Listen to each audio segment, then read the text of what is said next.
aften. Jeg hedder Lars Løkke Rasmussen. Jeg er statsminister her i Danmark. Jeg overtog posten fra Anders Fogh i 2009. Jeg regner stadig med at være statsminister efter valget i september 2011. Vores parti bygger på liberalisme, men samtidig sætter vi også fokus på velfærd. Et af vores idealer er: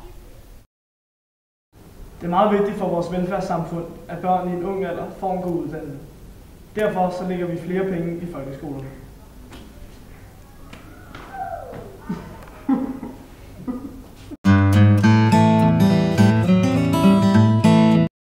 Og hvis Rød Blok kom til magten, så vil dette ske.